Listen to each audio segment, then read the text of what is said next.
안녕하세요, 스페셜장입니다. 오늘은 아직 출시되기 이전의 렌즈를 하나 소개해드리려고 합니다. 얼마 전부터 해외 매체들을 통해서 출시될 것 같다는 소문을 접하고는 있었는데 이번에 기회가 다 먼저 사용해볼 수 있는 기회가 주어졌습니다. 한동안 사용해보고 느낀 점을 이야기해보고자 합니다. 오늘 소개할 렌즈는 시그마의 24mm f1.4 DGDN 아트 렌즈입니다. 지난 포스팅에서는 시그마의 현대적인 해석으로 만들어진 컨템포러리 라인업의 렌즈를 소개해드린 적이 있습니다. 오늘 소개하는 24mm f1.4 DGDN 렌즈는 아트 라인업인데 아트 라인업은 합리적인 가격을 가지면서도 성능에 타협을 하지 않은 렌즈로서 고급 렌즈 시장의 한 축을 담당하고 있는 시그마의 대표적인 렌즈 라인업입니다.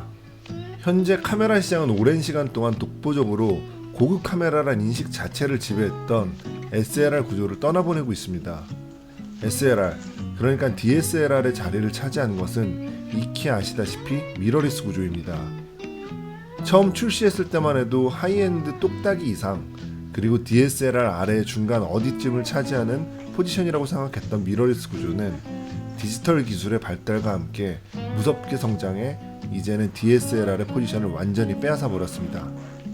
근래에 와서는 대부분의 카메라 제조사들이 자사의 플래그십 모델들을 미러리스 모델들로 전부 교체한 상황이고 DSLR 구조의 카메라와 렌즈의 생산을 중단한다는 소식이 하나 둘 들려오고 있습니다. 그러면서 그동안 SLR 구조를 염두에 두고 설계 및 제작되었던 렌즈들은 그에 맞춰서 미러리스 카메라에 맞춰서 새롭게 설계되고 리뉴얼되어 출시되고 있는데 시그마의 경우 에럴라이언스의 L마운트와 소니의 E마운트 두 가지 마운트로 출시되고 있는 DGDN 렌즈가 바로 그것입니다. DSLR을 염두에 둔 렌즈들은 미러리스 카메라에 어댑터를 설치하면 브랜드마다 다른 마운트를 신경 쓰지 않고도 어렵지 않게 장착하는 것이 가능했습니다.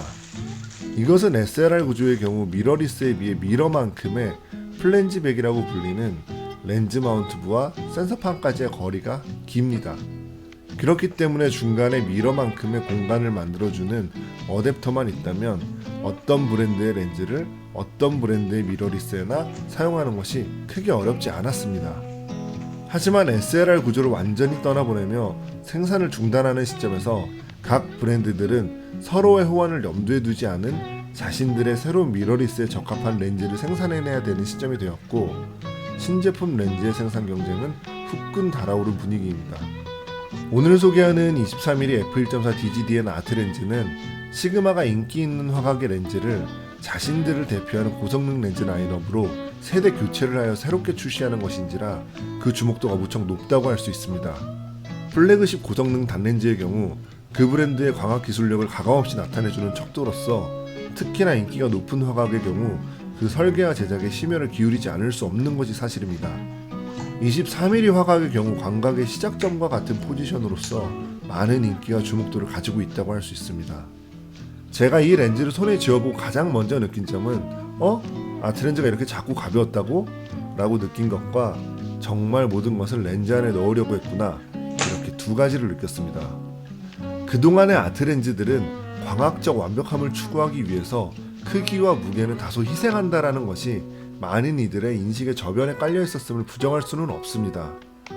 사실 광학적 화질과 성능을 추구하면 크기와 무게는 희생할 수밖에 없는 것이 당연한 이치라서 시그마의 렌즈 라인업도 컴팩트함과 성능의 절충점을 원한다면 컨템포러리 라인업이 있고 컴팩트함을 포기해서라도 다른 무엇보다 고성능을 추구한다면 아트 라인업을 선택하도록 선택지가 나뉘어져 있습니다. 박스를 받아들은 첫 순간에도 이거 잘못된 거 아닌가? 이 작은 박스에 아트 렌즈가 들어있다고? 라고 생각을 했는데 박스를 열어보고 나서야 23mm f1.4 DGDN 아트 렌즈가 실제로 그 박스 안에 컴팩트해진 모습으로 들어있음을 인정하게 되었습니다. 실제로 길이는 10cm가 채 되지 않는 95mm 정도에 불과하고 무게는 520g에 불과합니다. 전작에 비교하면 무게를 약 200g 이상 덜어낸 것인데 지금 이 순간까지 이 렌즈를 직접 보기 전까지는 아트 렌즈를 보면서 제가 경량과 소형을 이야기할 수 있으리라고는 생각을 해보지 못했었습니다. 스태핑 모터를 채택해 AF 정확도와 속도를 확보하면서도 경량이 이루어질 수 있도록 하는 등 여러 형태의 노력을 기울였는데 결과적으로 이 렌즈가 이렇게 작고 가벼워질 수 있었던 결정적인 이유는 미러리스의 짧은 플랜지백 덕분에 내부 배열에 자유도가 생겨서 완전히 재설계된 렌즈이기 때문입니다. 14군 17매로 결코 적지 않은 수의 글래스들로 이루어진 이 렌즈는 4매의 비구면 렌즈, 2매의 저분산 렌즈, 그리고 1매의 특수 저분산 렌즈를 채택하고 있습니다. 특수 렌즈를 아낌없이 사용하는 것은 기존의 아트 렌즈에서도 쉽게 볼 수 있었던 설정인데, 새롭게 설계된 이 렌즈는 전작에 비해서 시상 코마 플레어의 억제력을 향상시켜서 주변부 화질과 광량 저하의 문제를 비약적으로 향상시켰습니다. 또한 왜곡과 다른 수채들로 인한 화질 저하 요소들도 고려함으로써 경량, 소형을 확보하면서도 고성능 렌즈로 거듭날 수 있었던 것입니다. 실제로 이 렌즈를 사용하면서 제 손목은 고성능 렌즈를 사용하고 있다는 것을 전혀 깨닫지 못했어서 일체의 뻐근함도 느껴지지 않을 만큼 전혀 부담없이 사용을 했었고, 모니터를 확인하는 제 눈은 고성능 렌즈를 사용해서 촬영을 했다는 것을 다시금 깨닫는 아주 새롭고 재밌는 경험을 할 수 있었습니다. 그래서 고성능 렌즈를 사용할 때는 체력을 제물로 바치고 이미지를 얻는다라는 오래된 고정관념을 부숴버릴 수 있었습니다. 소형과 경량화는 현재 DGDN으로 출시되고 있는 다른 아트 렌즈들에도 고려가 되는 상황인데, 24mm f1.4 DGDN 렌즈는 그 가운데서도 가장 소형 경량화를 고려하고 만들어진 렌즈입니다. 렌즈의 주변부를 살펴보면 왜 제가 두 번째로 느꼈던 것이 모든 것을 전부 넣으려고 했구나 였던 것인지 알 수 있는데, 빼곡히 자리 잡고 있는 버튼과 스위치들 하나하나가 사용 편의성을 고려해서 위치하고 있는 것을 볼 수 있습니다.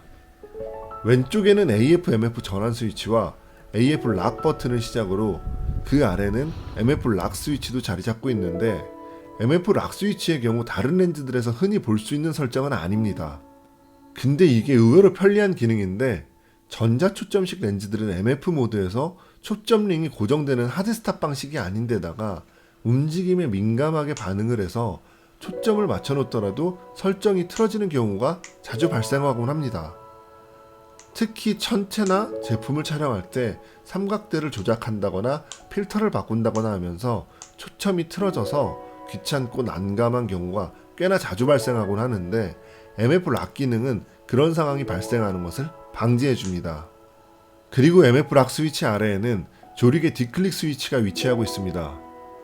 23mm f1.4 DGDN 아트 렌즈는 조리개 링을 조작해서 조리개 설정을 변화하는 것이 가능하게 만들어졌습니다. 사진용 렌즈의 경우 조리개는 일반적으로 단계마다 클릭으로 바뀌도록 만들어지는데, 영상용 렌즈의 경우는 클릭이 없이 무단으로 조작되도록 만들어집니다. 영상을 촬영할 때는 한 테이크 안에서 노출의 차이가 큰 촬영을 이어서 하는 경우가 종종 있습니다. 예를 들면 야외에서 실내로 카메라가 들어가는 씬을 끊지 않고 촬영을 하는 형태로 구성을 하게 되면 그 노출의 차이를 조리개로 조절을 해야 하는데, 바로 그때 조리개가 무단으로 카메라의 속도에 맞게 조절을 해야지만 자연스러운 질감을 얻는 것이 가능합니다. 조리개 뒷클릭 기능을 넣었다는 것은 영상에서의 활용도와 편의성을 고려하는 것이라고 할 수 있습니다. 오른쪽에는 조리개 링이 실수로 돌아가지 않도록 고정시키는 스위치가 위치하고 있는데, 이 모든 스위치와 버튼류들은 사진을 찍을 때 자연스럽게 렌즈에 손을 파지했을 때 손가락의 위치를 고려해서 한 손으로 조작하는데 불편함이 없도록 했습니다. 순서만 익숙해진다면 일일이 눈으로 확인하지 않고도 버튼류들을 빠르게 조작하는 것이 가능합니다. 저반 렌즈 부분에도 재미있는 기능을 살펴볼 수 있는데, 바로 리어 필터 홀더가 기본으로 장착되어 있다는 점입니다. 일반적으로 필터를 장착할 때는 렌즈의 앞부분인 대물 렌즈 부분에 장착하곤 하는데, 두 가지 필터 혹은 그 이상의 필터들을 필요로 하는 경우가 의외로 종종 있습니다.